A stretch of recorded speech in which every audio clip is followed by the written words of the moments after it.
Sebelum kita membahas firman Tuhan, kita akan membacakan deklarasi gedor. Deklarasi gedor, 1, 2, 3. Doa orang benar sangat besar kuasanya. Firman Tuhan pelita bagi kakiku, terang bagi jalanku. Intim dengan Tuhan setiap hari, hidupku takkan sama lagi. Dalam nama Yesus, amin. Haleluya. Beri kemuliaan bagi Allah kita. Haleluya. Selamat sore, shalom. Petang hari ini firman Tuhan diberi judul Sinergi Potensi bagi Kerajaan Allah. Sinergi potensi bagi Kerajaan Allah. Saudara, apa maksudnya sinergi potensi? Sinergi kita pernah dengar mungkin sinergitas, sinergisme dan seterusnya. Adalah suatu kegiatan atau gabungan atau kolaborasi, penyatuan kekuatan, kerjasama untuk tujuan tertentu. Yang mana hasilnya bukan merupakan hasil seseorang, tetapi dari kerjasama tersebut. Kemudian potensi, yaitu kemampuan, kekuatan, kesanggupan, daya, power dan seterusnya. Jadi sinergi potensi bagi kerajaan Allah adalah penggabungan kekuatan, kemampuan, kesanggupan, daya, power. Apapun yang bisa dilakukan dikerjakan bersama-sama untuk memperluas kerajaan Allah di bumi ini. Next. Ya. Nah, ini adalah gambar kaca pembesar atau loupe. Saudara, waktu SD atau SMP, saya pernah diajak guru IPA praktek menggunakan alat pembesar ini. Anak-anak dibawa ke luar kelas di lapangan waktu ada sinar matahari. Kemudian guru ini menjelaskan bahwa sinar matahari menerangi bumi itu di pusatnya sana sungguh panas. Berjuta-juta derajat Celcius. Permukaannya saja sekitar 5.500 derajat Celcius. Tapi sampai ke bumi, mungkin yang kita terima, kita rasakan atau suhu kadang di bawah 50 derajat. Karena kita lebih dari itu merasa haredang, panas, tidak kuat. Nah, dia mulai mencoba, setiap anak siapkan kertas yang sudah digulung-gulung atau tisu. Nah, kemudian guru ini memperlihatkan kepada kita masih anak-anak jadi sangat terheran-heran. Karena kita juga belum pernah lihat itu loupe.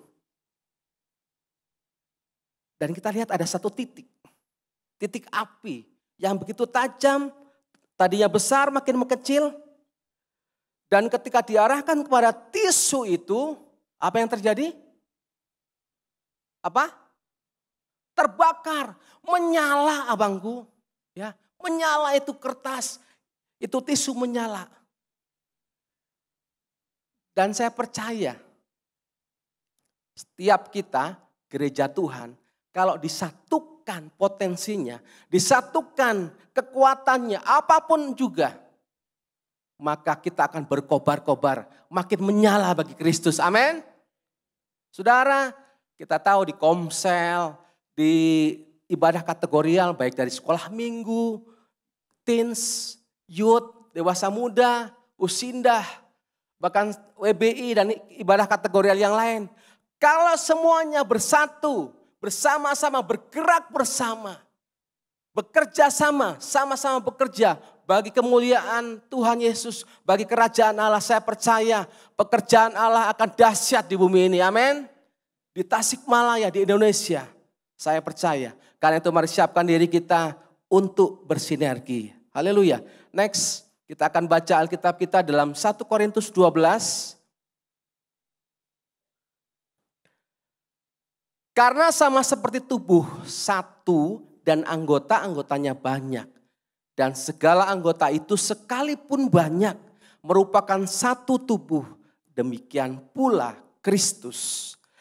Sebab dalam satu roh kita semua, baik orang Yahudi maupun orang Yunani, baik budak maupun orang merdeka, telah dibaptis menjadi satu tubuh. Dan kita semua diberi minum dari satu roh. Karena tubuh juga tidak terdiri dari satu anggota, tetapi atas banyak anggota. Tetapi Allah telah memberikan kepada anggota masing-masing secara khusus suatu tempat pada tubuh seperti yang dikehendakinya. Ayat 19, andai kata semuanya adalah satu anggota, di manakah tubuh? Memang ada banyak anggota tetapi hanya satu tubuh. Karena itu jika satu anggota menderita, semua anggota turut menderita. Jika satu anggota dihormati, semua anggota turut bersuka cita. Kamu adalah tubuh Kristus dan kamu masing-masing adalah anggotanya. Bapak Ibu Saudara, ayat-ayat yang kita baca ini menjelaskan bahwa tubuh merupakan satu kesatuan yang tidak terpisah. Namun sekalipun satu kesatuan, di dalam tubuh kita ini banyak anggota. Ada kaki, ada tangan, ada organ-organ dalam, ada kepala, ada telinga, ada mulut, ada hidung. Dan semuanya memiliki tugas, memiliki fungsi, memiliki peran yang berbeda-beda dalam tubuh kita. Saudara, kalau kita lihat ayat 12, karena sama seperti tubuh itu satu anggota, satu dan anggota-anggotanya banyak, dan segala anggota itu sekalipun banyak merupakan satu tubuh. Demikian pula Kristus. Mungkin kita bertanya, kok ujungnya demikian pula Kristus? Padahal kalimat depannya menjelaskan tentang tubuh. Mestinya bisa demikian pula tubuh kita.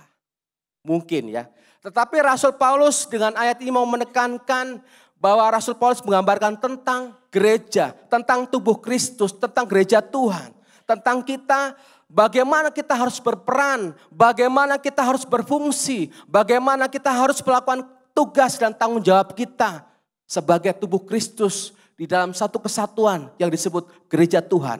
Ada tubuh Kristus. Kita tidak boleh terpisah-pisah. Atau mungkin satu merasa lebih bagus dari yang lain. Saudara, suatu kali otak bilang, anggota tubuh yang namanya otak bilang, kamu semua harus tahu bahwa akulah yang paling hebat, kata si otak. Kenapa? Tanpa aku kalian tidak bisa apa-apa. Karena kita tahu secara medis batang otak tersumbat saja orang akan lupa bernapas. Jadi kalian bisa melakukan apa-apa itu karena aku, kata otak. Jantung gak terima. Enak aja. Kamu bisa memerintah semua anggota tubuh. Tetapi kalau nggak ada darah, manusia tidak akan bisa hidup. Jadi akulah yang paling hebat, kata jantung. Paru-paru nggak mau kalah. Kalian ada darah, ada perintah. Kalau kalian nggak dapat napas, tubuh tidak ada napas, pasti mati semua. Kata paru-paru. Kemudian anggota yang lain juga tidak terima. Perut bilang, aku yang paling hebat. Kalian semua ada, kalau tanpa gizi, tanpa makanan, kamu semua akan mati juga. Wah. Mulut bilang, enak aja. Kamu bisa makan, perut bisa terima makanan, dari mana masuknya? Ya dari mulut. Aku juga paling hebat. Kaki dan tangan, kalau aku tidak bergerak, kalian tidak bisa kemana-mana. Makanan juga tidak masuk ke mulut. Dan mereka berdebat saling membanggakan kehebatan masing-masing sampai pada akhirnya lemas. Lemas dan lama-lama sakit. Akhirnya mereka menyadari bahwa ternyata mereka saling membutuhkan. Sehingga otak berkata, ya sudah kita tutup sesi debat kita. Apalagi sebentar lagi mau pilgub, biar dipakai sama cawagup aja debatnya. Saudara, mungkin dalam gereja ada orang, di sini tidak ada ya, di gereja lain, yang merasa paling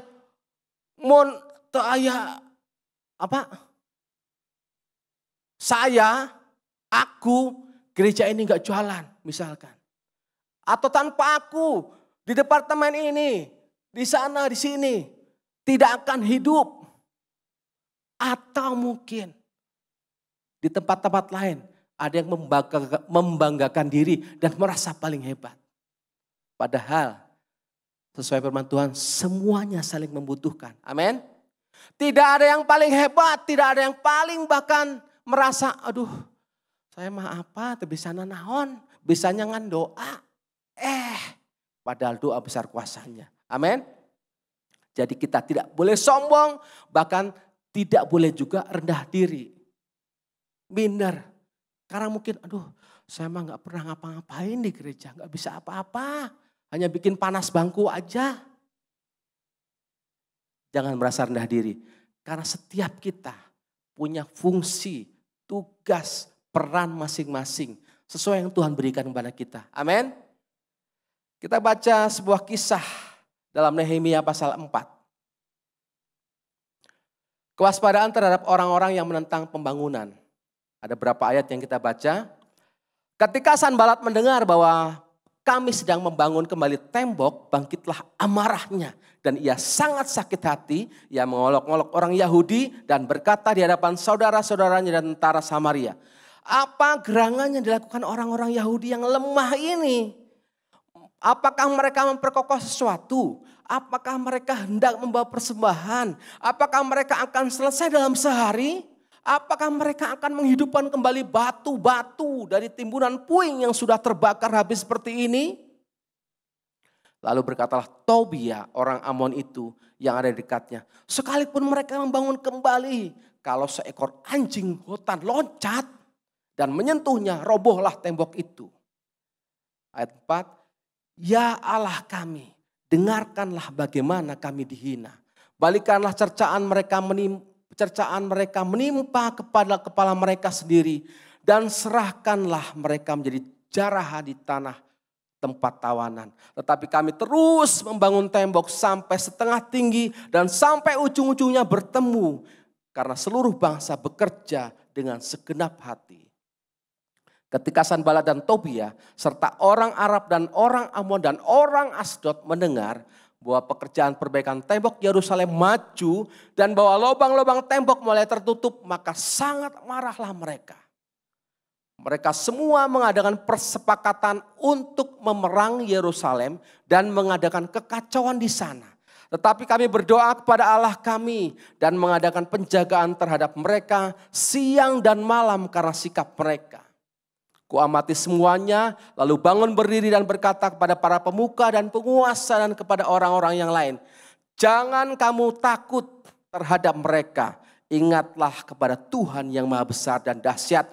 Dan berperanglah untuk saudara-saudaramu, untuk anak-anak lelaki dan anak-anak perempuanmu, dan untuk istrimu dan rumahmu. Ketika didengar musuh kami bahwa rencana mereka sudah kami ketahui dan bahwa Allah telah mengagalkannya, maka dapatlah kami semua kembali ke tembok, masing-masing ke pekerjaannya. Sejak hari itu, sebagian daripada anak buahku melakukan pekerjaan dan sebagian yang lain memegang tombak, perisai, panah, mengenakan baju zirah. Sedang para pemimpin berdiri di belakang segenap kaum Yehuda. Yang membangun di tembok. Orang-orang yang memikul dan mengangkut melakukan pekerjaannya dengan satu tangan dan satu tangan yang lain mereka memegang senjata.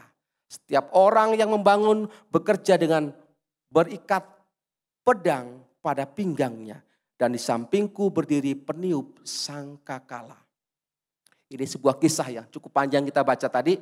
Ayat-ayat ini menjelaskan bahwa sebuah pekerjaan yang begitu besar sedang dikerjakan oleh Nehemia dan bangsa Israel, rakyat Israel waktu itu. Karena mereka membangun puing-puing reruntuhan tembok yang runtuh. Mereka ingin membangun kembali. Tetapi ada banyak tantangan, gangguan, banyak musuh yang akan menggagalkan pembangunan tembok itu. Tapi Alkitab mencatat karena pertolongan Tuhan, pekerjaan itu selesai dalam 52 hari. Ini gambaran tubuh Kristus dalam kehidupan kita bergereja. Ketika kita ingin membangun sesuatu, iman percaya kita, pengembangan diri kita, karakter kita, pembangunan SDM kita, mungkin ada hal-hal yang mengganggu, ada hal yang menghalangi, ada hal-hal yang membuat itu semua tidak terjadi. Bahkan mungkin pembangunan juga secara fisik kita lakukan. Ada banyak hal yang harus dikerjakan, diselesaikan. Karena itu kita akan melihat teladan apa yang kita bisa pelajari. Sinergi apa yang dapat kita bangun dalam hidup kita, dalam bergereja melalui kisah Nehemia ini. Yang pertama,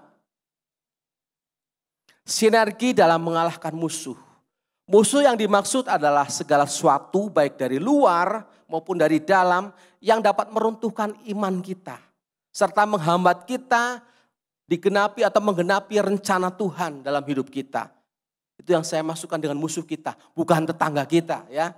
Tetapi segala sesuatu yang bisa menggagalkan rencana Tuhan dalam hidup kita. Yang saya maksud dengan musuh. Nehemia bersama bangsa Israel, kita lihat kisah tadi membangun tembok. Tetapi ada musuh-musuh. Disebutkan di sana ada Sanbalat, itu orang Horon. Tobia orang Amon, Gesem orang Arab. Penduduk Asdod dan seterusnya. Mereka mengganggu jalannya pembangunan. Dengan apa? Dengan ejekan dan penghinaan. Next. Sanbalat dan Tobia menggunakan ejekan dan penghinaan untuk merendahkan. Ayat tadi bilang, yang lemah ini gak mungkin. Bahkan kalau ada anjing lewat, rubah atau serigala, temboknya akan runtuh. Mereka menghina orang Israel, orang Yahudi yang sedang bekerja. Supaya mereka lemah dan tidak membangun kembali. Bahkan para musuh melakukan persekongkolan, kesepakatan. Mereka melancarkan serangan mendadak yang menimbulkan ketakutan. Ada ancaman, intimidasi dan seterusnya. Sampai akhirnya Nehemia mempersenjatai para pekerja. Yang satu tangan istilahnya mengaduk semen. Gak tahu dulu belum ada semen ya. Mengaduk-adukan untuk membangun. Yang satu memegang senjata. Baju zirah, panah, tombak dan seterusnya. Kemudian ada desas-desus dan fitnah. Musuh-musuh Nehemia menyebarkan desas-desus. Hoax kalau zaman sekarang. Bahwa Nehemia memberontak kepada raja. Itu dalam Nehemia 6, kita tidak baca tadi. Dengan harapan bahwa raja tidak mendukung pekerjaan tadi, pembangunan tembok. Bahkan yang terakhir ada juga disebutkan undangan palsu. Kita berapa waktu yang lalu terima undangan. Jangan dibuka, APK, bahaya. Yang buka terjebak. Zaman dulu ternyata ada undangan palsu. Sudah ada, hanya saja waktu itu belum ada namanya gadget ya. Belum ada HP. Ada undangan palsu, Sanbalat dan Gesem itu mencoba menjebak Nehemia dengan mengundangnya ke pertemuan yang berbahaya.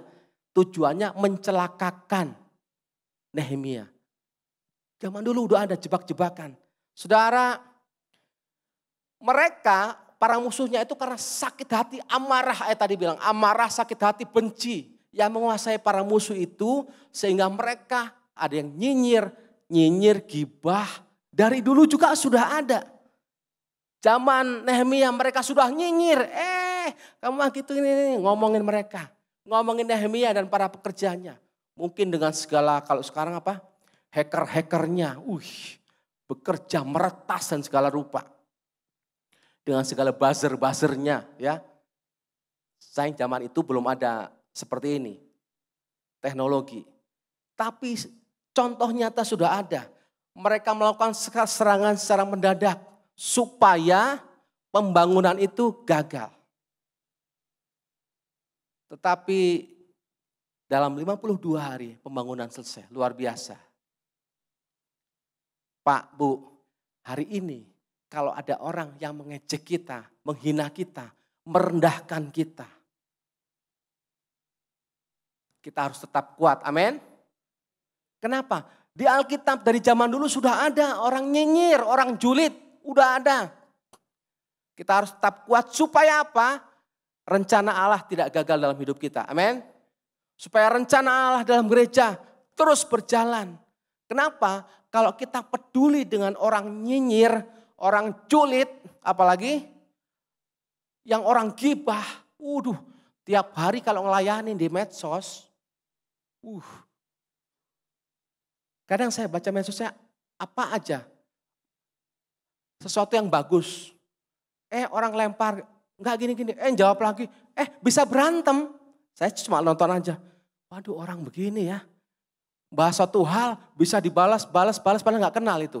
Ya, hanya ngomong balas, enak aja lo gini-gini, ngomong doang lo nongol cenah.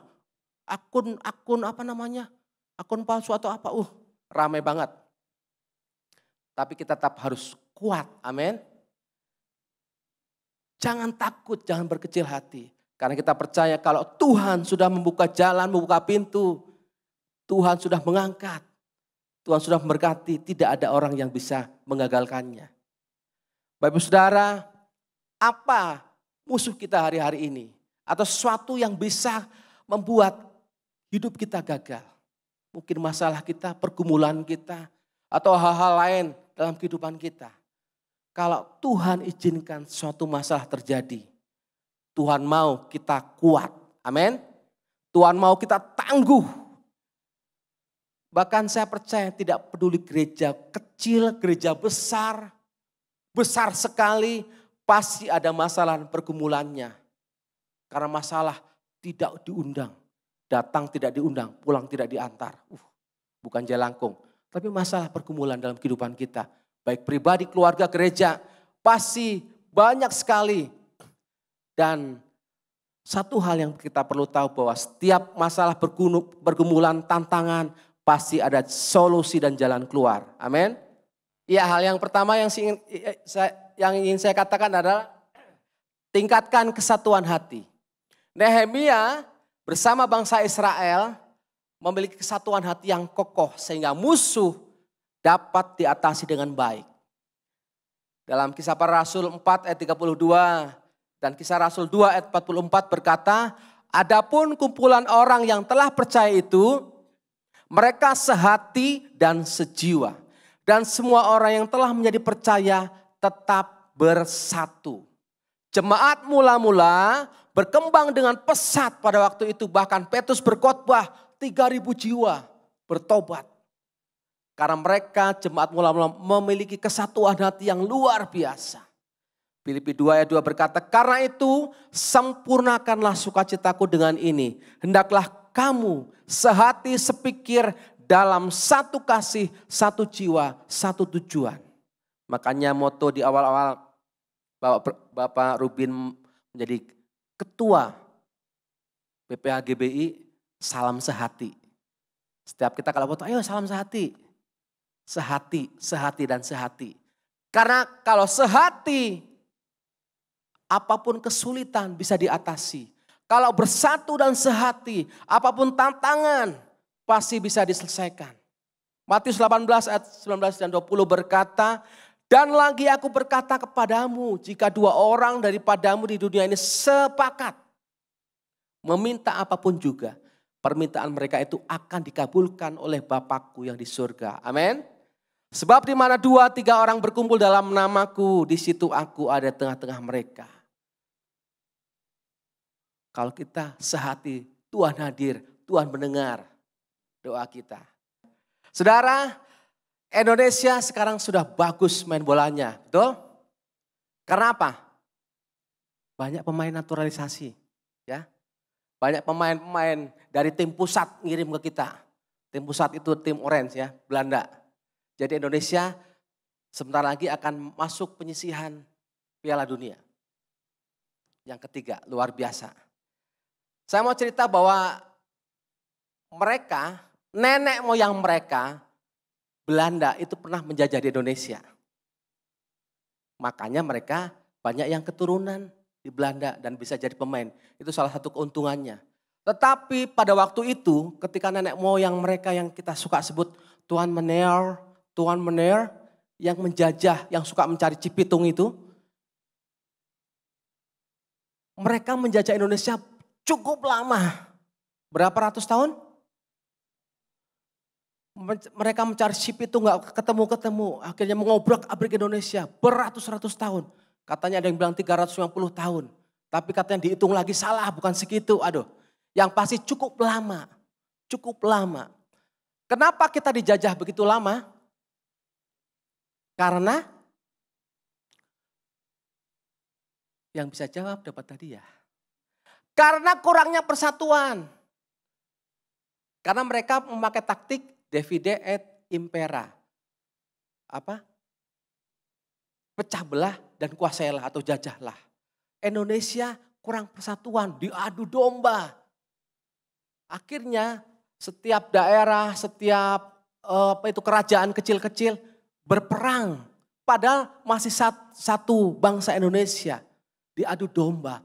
Karena kurangnya persatuan sehingga kita kalah. Tapi ketika persatuan dan perjuangan itu muncul dengan bambu runcing, Belanda bisa kalah. Padahal gak masuk akal. Bambu runcing bisa ngalahin tembak, bisa ngalahin meriam. Luar biasa. Karena anugerah Tuhan kita merdeka. Tapi satu hal yang penting adalah karena persatuan. Karena saya percaya dalam persatuan, kesatuan hati ada kekuatan yang dahsyat. Amin. Mazmur 133 berkata, nyanyian ziarah Daud, sungguh alangkah baiknya dan indahnya apabila saudara-saudara diam bersama dengan rukun. Yang paling bawah, sebab kesanalah Tuhan memerintahkan berkat kehidupan untuk selama-lamanya. Kalau mau diberkati pun kita harus rukun dan bersatu. Amin. Haleluya. Karena tantangan hari-hari ini sangat banyak sekali. Apalagi dengan perkembangan medsos yang begitu rupa. Aduh, tantangan kita cukup banyak. Karena itu kita harus terus bersatu. Saya percaya seberapa besar pun tantangan kita. Kalau kita bersatu, semuanya akan dapat dikalahkan. Hal yang kedua adalah gunakan segenap senjata Allah. Nehemia 4, 16, 18 menyatakan bahwa mereka membangun tembok dengan satu tangan dan satu tangan memegang senjata. Jadi segala kekuatan, kemampuan dikerahkan untuk mengalahkan musuh. Efesus 6 ayat 10-11 berkata, akhirnya hendaklah kamu kuat dalam Tuhan, di dalam kekuatan kuasanya. Kenakanlah seluruh perlengkapan senjata Allah supaya kamu dapat bertahan melawan tipu muslihat iblis. Saya percaya kekuatan kemenangan kita dalam mengalahkan tipu muslihat iblis berasal dari Allah. Karena setiap kita menggunakan kekuatan Allah. Yang kedua, sinergi dalam doa. Nehemia 4 ayat 4 dan 9. Ya Allah kami dengarkanlah bagaimana kami hina. Ini adalah doa Nehemia. Kemudian ayat 9. Tetapi kami berdoa kepada Allah kami. Dan mengadakan penjagaan terhadap mereka siang dan malam. Mereka berdoa, berseru kepada Tuhan karena mereka menyadari Tuhanlah penolong satu-satunya yang diandalkan. Bahkan dalam kisah yang lain Yosafat berdoa dalam doa Tawarik 20 ayat 12 berkata, ya Allah kami tidak tahu apa yang harus kami lakukan. Tetapi mata kami tertuju padamu. 1 Tesalonika 5 ayat 17, tetaplah berdoa. Yang kita baca tadi juga menyatakan bahwa doa orang benar bila dengan yakin didoakan sangat besar kuasanya. Karena itu percayalah kepada Tuhan dengan segenap hati. Jangan bersandar kepada pengertian kita sendiri. Kita percaya diberkatilah orang yang mengandalkan Tuhan. Saudara, doa adalah bukti bahwa kita mengandalkan Tuhan. Dan tidak bersandar pada pengertian kita sendiri. Cirinya siapa yang kita andalkan adalah ketika kita menghadapi suatu pergumulan atau masalah yang berat. Siapa yang kita ingat paling dulu? Ada masalah datang, aduh. Oh aku ingat jenderal. Jenderal itu andalannya berarti. Masalah, aduh. Pak Jokowi andalan kita. Atau siapa mungkin orang, si Eta.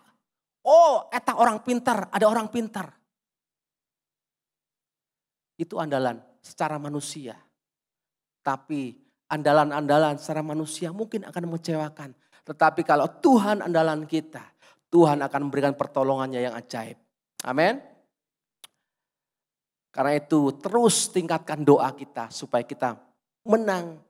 Supaya kita terus bersinergi dan pekerjaan Tuhan di bumi ini semakin luas. Kita yang punya kendaraan biasa ke bengkel. Ganti ban, isi bahan bakar, dan seterusnya butuh waktu. Paling enggak setengah jam atau 1 jam. Tetapi yang kita lihat tadi, itu dilakukan bahkan ada yang hanya 2 detik. 2 detik. Ada banyak video saya lihat, seret, seret, 2-3 detik, itu tadi sekitar 3-4 detik. Dahsyat, ganti ban, isi bahan bakar, dan ngapain lagi aja tadi. Dahsyat ya. Kok bisa ya? Buktinya bisa. Karena mereka pada tugasnya, tanggung jawabnya, pekerjaannya masing-masing dan maksimal. Karena itu yang ketiga, sinergi berbagai potensi. Saudara, dalam gereja kita ada PI misi, ada sekolah minggu, ada remaja pemuda. Dan setiap kategorialnya atau setiap bagiannya, departemennya. Ada banyak pengurus dan segala rupa. Kalau kita bersatu, kita memaksimalkan potensi kita, maka pekerjaan Tuhan akan lebih maju. Amin. Efesus 4 ayat 11-13 menyatakan bahwa Tuhan memberikan berbagai karunia untuk memperlengkapi orang-orang kudus bagi pekerjaan pelayanan, bagi pembangunan tubuh Kristus tadi. Jadi setiap kita yang punya karunia, talenta, apapun, biarlah kita bisa pergunakan untuk pembangunan tubuh Kristus. Amin. Oh, aku mau bisanya cuma doa. Ya, doa sangat penting dan besar kuasanya. Terus berdoa. Ada ibadah-ibadah doa di gereja kita. Oh, saya bisanya main musik. Oh, bisa main musik, silakan. Apalagi nanti yang main piano cuma tinggal saya sama kotek puk. Karena saudara kita akan pergi keluar kota. Aduh. Atau apa mungkin.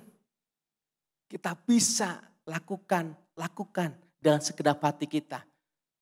Supaya pembangunan tubuh Kristus terus berjalan. Sebagai tubuh Kristus, setiap orang memiliki bakat, minat, talenta yang berbeda-beda.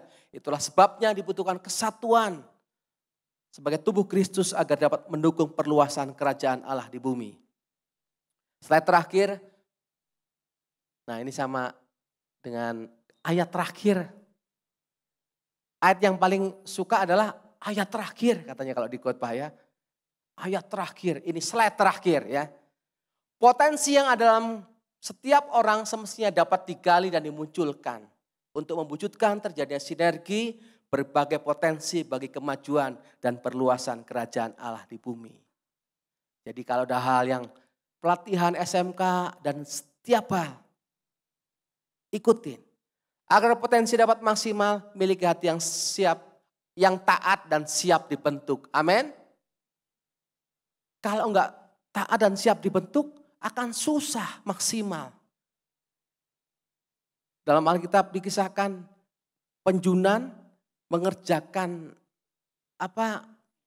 bejana ketika rusak atau kurang bagus langsung diubah wujudnya, tidak, dihancurkan lagi. Terkadang kita dalam pelayanan juga mungkin ya, tidak tahan ketika proses penghancuran itu. Aduh, dibentuk itu, dibakar, dijemur, diinjak-injak. Itu yang buat orang tidak tahan, malaslah pelayanan mau diomel-omelin melulu dan seterusnya. Mungkin berapa orang tidak tahan. Karena itu biarlah kita siap taat, siap dibentuk seperti bejana yang indah di tangan penjunan kita. Serta hati yang rindu untuk dipakai bagi kemuliaan Allah dan perluasan kerajaan surga di bumi. Saya percaya kalau setiap kita, anak-anak Tuhan, jemaat Tuhan, pengurus, pelayan, kita bersinergi, maka pekerjaan Tuhan akan dahsyat, akan meledak, akan luar biasa. Amin. Puji Tuhan, amin buat firman Tuhan tentang hari ini. Biarlah setiap kita boleh bersinergi, menyatukan kekuatan kita. Baik kecil besar kekuatan kita, tapi kita satukan bersama-sama. Karena gereja ada sebagai tubuh Kristus. Bukan hanya 1 orang, 2 orang, tapi kita bersama-sama semuanya. Dan kita juga punya peran. Dan Tuhan juga merindukan setiap kita mau terlibat di dalam pekerjaan Tuhan untuk memperluas kerajaannya di bumi ini.